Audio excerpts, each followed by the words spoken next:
Welcome to another edition of Around with Randall, your weekly podcast on making your nonprofit more effective for your community. And here is your host, the CEO and founder of Hallett Philanthropy, Randall Hallett. I'm so thankful to you for joining me on this edition of Around with Randall.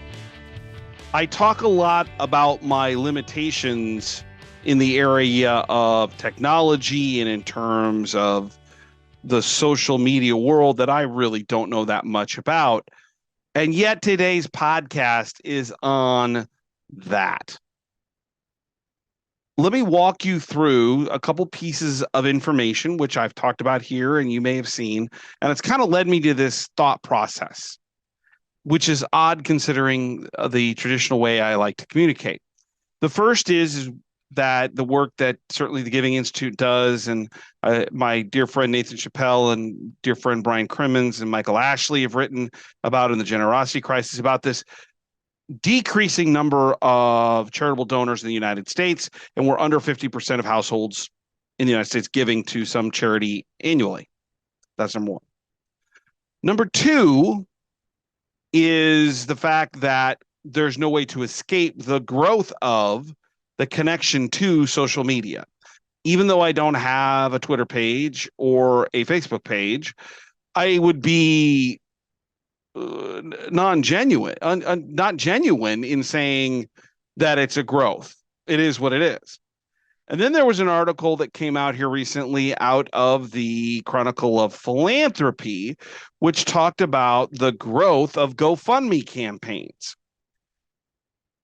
So you put all of those pieces together, and what it's made me wonder is that are we evolving slowly and maybe not as identifiable as maybe some might like into a new world of what I'll call annual giving that maybe models itself a little bit more on the GoFundMe model. GoFundMe has seen dramatic increases. And for many, part of the study or the article written in the Chronicle of Philanthropy was as people can see that as their generosity, as their charity, even though it's not legally charitable. So what does this all mean?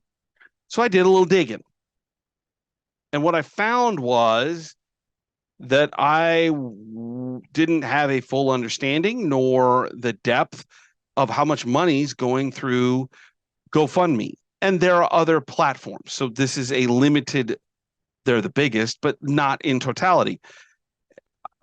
Listen to this. So according to the GoFundMe statistics from 2022, a donation, and I use that in air quotes because technically most of the time there's not a charitable intent. Sometimes it's going to a family, sometimes it's going to an investment in products, and there's all kinds of different things that it can be used for to help people.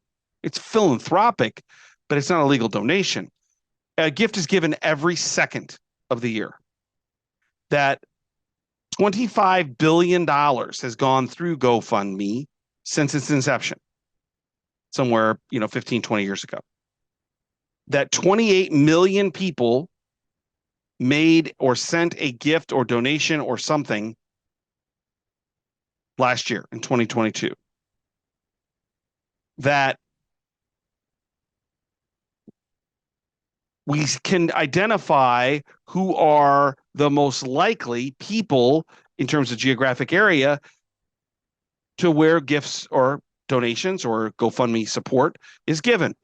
The most generous states, according to GoFundMe, include Vermont, Delaware, Maine, New Hampshire, which is all kind of interesting because those all seem to be in very similar places. And then running into West Virginia as the top 5. In terms of cities, a little bit different. We see Marietta, Georgia, Spring, Texas, Silver Springs, Maryland, which is Washington, D.C. area, Sarasota, Florida, and Bradenton, Florida. So all these things are leading us to this conversation around what does this all mean?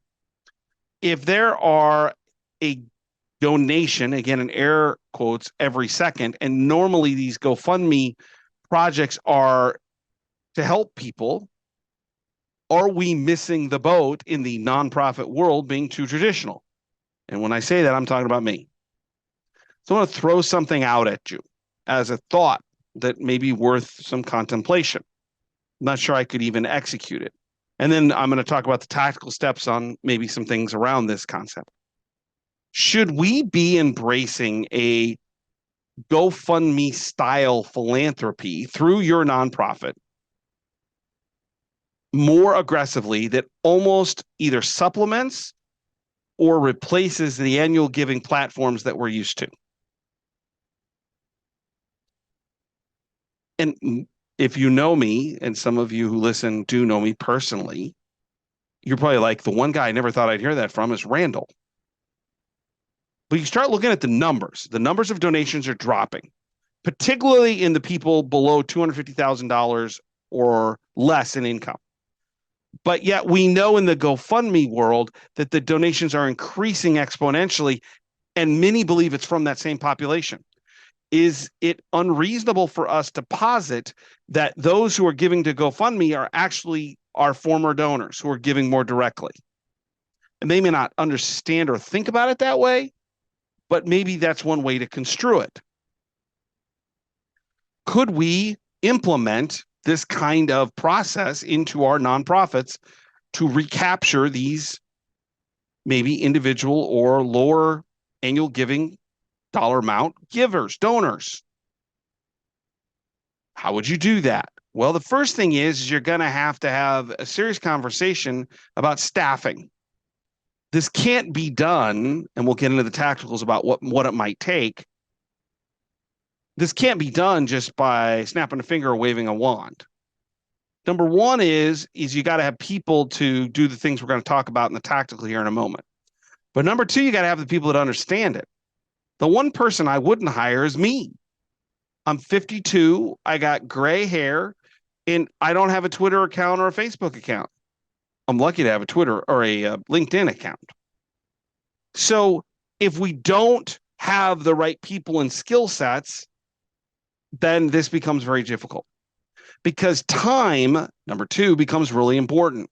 They've got to go find the right stories, which we'll talk about. They're going to have to go find the right technology and support, online platforms, things of that nature that you can track that data. Number three is, and maybe the most important, is you got to have stories to tell. And again, here in a moment, we'll talk about the tactical about what that means. It can't be just give to us, because that's not what's happening in the GoFundMe world. There's specific things, and those things have characteristics that are very similar, at least in the successful ones, that you can look at and kind of figure out. You have to have a budget. It may not be the same kind of budget, which means we're going to have to get a lot more knowledge on what the costs are, because you're not mailing stuff out. You're not designing the digital mail pieces. Different kind of budgeting process. What does that look like? And finally, notice in the beginning, probably 2 minutes ago, I said supplement or replace. I think supplement's the right word, because you have a generational giving conundrum right now. My parents, 80 and older, aren't going to get on social media. So is there a way to combine, which we'll talk about in a moment, traditional annual giving with this online GoFundMe world? We might evolve to getting rid of the mail someday. I can't answer that yay or nay, but it isn't today. And so you've got to be aware. Plus, I think we all, at least the people I speak with, we're all looking at our donor lists, our portfolios, our CRMs, and we see a lot less younger people. So this has an advantage in building up a pipeline for down the road. Staffing, time, stories, budget, and generational considerations are all important in this thought process in framing how do we do this. So what are the tactical things that I can see or at least sense in a good way to consider how to build these out? So let's start with the most important. And every story you read, every expert you read, and all the experts are like 21 or 22, doesn't mean they're not experts. It's not my expertise. But they all say the same thing. And when you think about it, it makes sense. We'll tie it into a study from 1994 to make that validation for you. You have to tell a story. If you do one of these or 10 of these, they have to tell a story. That story has to spark interest and has to be emotional and it has to be captivating and it's got to be short. I still read books on airplanes when I watch and when I read, or when I'm waiting at an airport, or I have a few moments. It's mainly when I travel, because when I'm home, there's so much going on. Everybody else has readers, has iPads. People don't read as much. And if you think about just the ability for Facebook and Twitter and Instagram and all these other things that are happening so quickly, they're not long stories. They have to be captivating and they have to tell the value of what you're trying to accomplish in a very quick manner. And they have to be generalized enough. What I mean by that is not for the support, that's specific, but to whomever. Because who we're dealing with, going back to Prince and File and the 7 Faces of Philanthropy, is the altruistic donor. The person who sees something and goes, I want to help. I can do something. They are not going to be interested in long-term communication on the front end. It has to be simple, short, and immediate, visual, impactful, emotional. Don't forget, if you've ever listened to one of my trainings on the 7 Faces of Philanthropy, I talk about the altruist. The best nonprofit in the world who handles altruistic donors is the Red Cross. There is a hurricane hitting right now, and boom, we got a commercial. Text 666776, and the Red Cross will get $10. And you're like, that family doesn't have a house. That family lost its roof. The tornado went through. The hurricane hit. It's that level of connection, which is contrary to what we talk about in terms of what Nathan Chappelle, Brian Crimmins, and Michael Ashley talk about in the generosity crisis is a radical connection. What I talk about is transformational relationships. That still has a place in the major gift platform. I'm not saying get rid of that, but that can't be the same philosophy with this group of people because they won't pay attention. Quick, immediate, impactful, general in terms of meeting lots of people's criteria in terms of impact. Number 1, tell a story. Number 2 is be specific and use names. You have to become an expert at social media. You have to be able to share this so you can get a lot of people involved. And they're set up to this, the way I kind of look at it or think about it. You're starting with your closest supporters. Look, we're going to be doing this. Would you be willing to give $10, $15, $20 and then tell everybody what you're doing and sharing that on their platforms?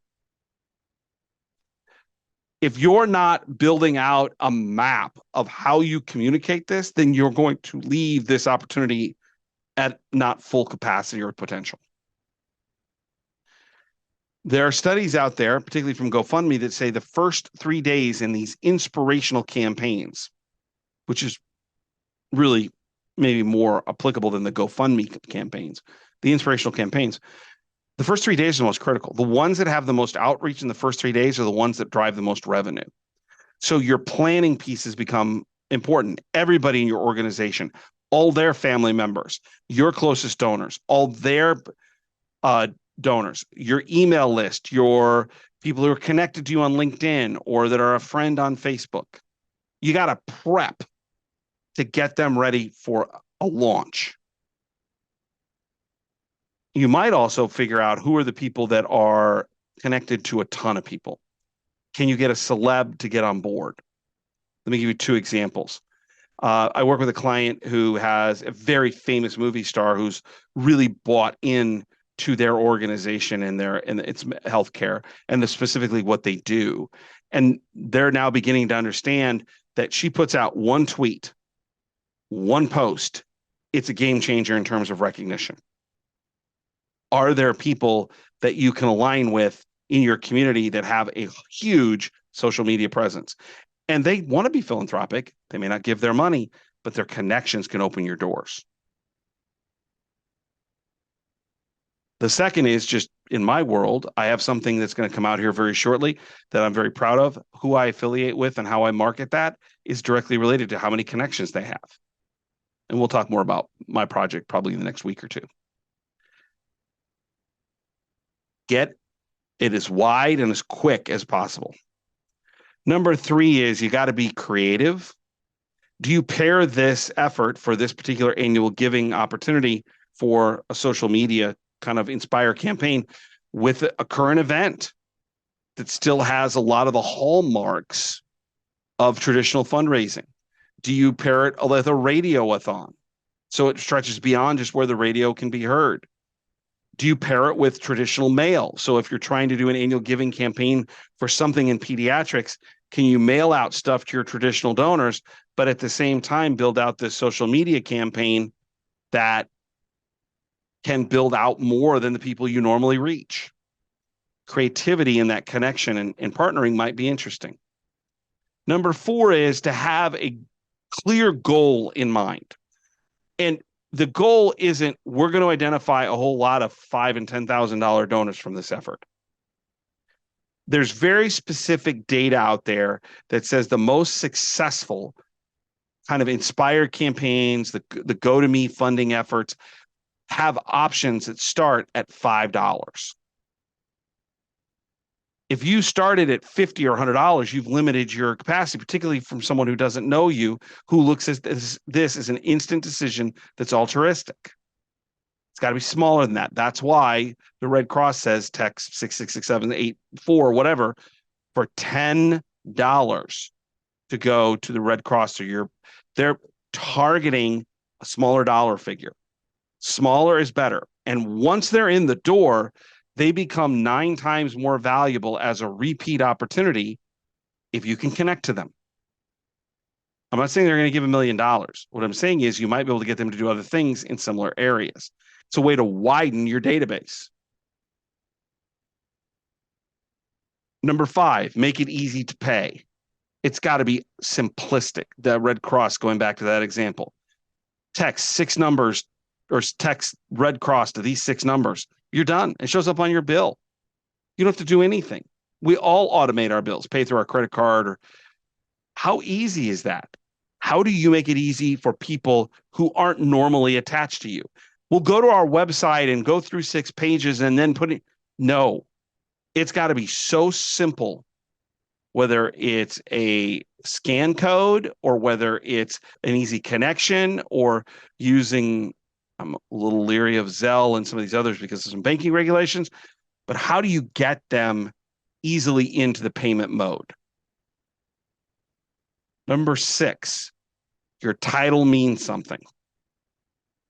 Remember, I was talking about reading and attention span and how if they don't get it in the title, they're going to lose. You're never going to get them to the body of the work. And when you talk about the body of the explanation, it can't be big. It can't be long. Quick. Does your title describe exactly what you're doing? Does it tie it emotionally to someone or to something? Number 7, and finally, post updates. So these people who are proud can share that with other people in their networks. You might pick up more donations. Give them updates. And lastly, don't forget to thank them. And it's not the traditional, here's your letter, thanks. It's going to have to be more creative than that. Stewardship is changing, and particularly with this group of people.